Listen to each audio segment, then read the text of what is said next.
This is my review of Bleach episode 23. Ichigo is run over by Ganju's gang as they run away. The anime had some filler afterwards of Ichigo's friends looking at Jidambo as he sleeps, talking about him being able to heal and stuff and how he'll be fine. There's some really big filler going on in this episode, a lot of filler. It's like half filler.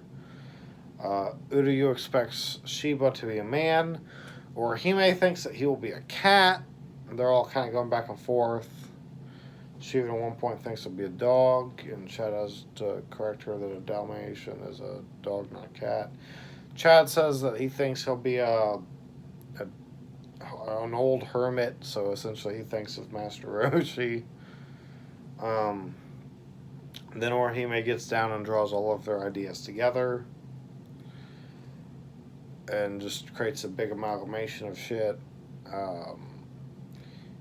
Ichigo's not as hard to get out of the room this time. Yoruichi only has to scratch him once rather than hitting him the second time. They go. They move up Rukia's execution thing here, and when she asks about her execution, if it's been moved up, her voice was like so devoid of life. It was so flat and motionless. I thought that was a perfect example of voice acting. There are people sometimes who will say stuff like, well, you can't criticize Japanese voice acting or critique it or anything because you can't understand the inflections and stuff and deliveries, but that's not true at all. I don't know why people say that. You can absolutely tell if someone's emotion is behind to deliver, not whether or not you can understand what they're saying directly. Inflections and emotion and stuff, and what you're doing with your voice is kind of universal, regardless of language. This is about emotion. In the manga, as they're coming up to Kukaku, Yoruichi refers to Kukaku Shiba as a woman, and she even calls out to her servant when they arrive. But here they play it up as a big surprise. Yoruichi never refers to Kukaku as a woman. Obviously, before everyone thinks that he's going to be a man. And when they get to the door, instead of calling out, Kukaku like taps. So when they open up, they make it a big thing that she's a woman, and I don't know why. And they gave her a prosthetic arm, and that's stupid. I don't know why they gave her a prosthetic arm. But it works and stuff somehow, so for some reason she's got a working prosthetic arm in the anime. Makes things very different. I don't know why they did it. We get multiple shots of the Seirei showing off how big it is as they're taking Rukia to the repentance cell. And that thing is totally different. When they walk into it, it's like a big spiral staircase. It's all hollowed out.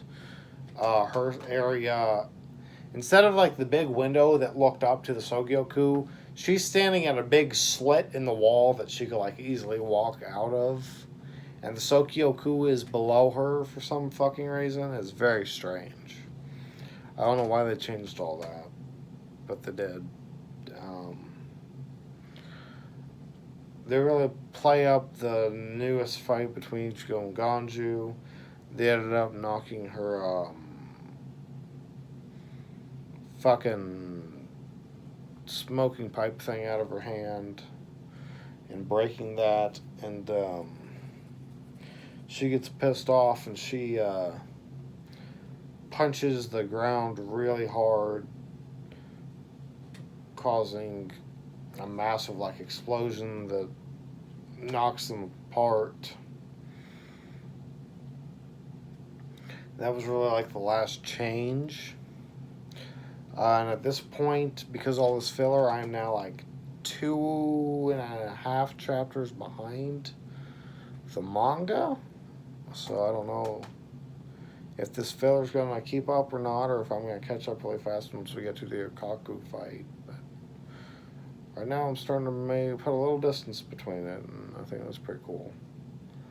It was a fine adaptation. I would say stick with the manga just because of the weird prosthetic arm thing. But I know it's a censorship thing. I just don't know how it's a censorship thing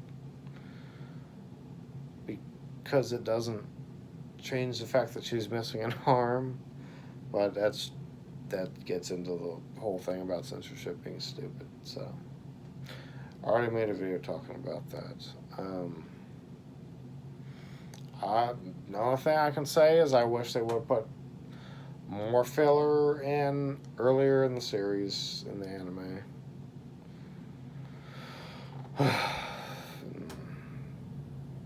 Other than that, I really don't have any thoughts on episode 23.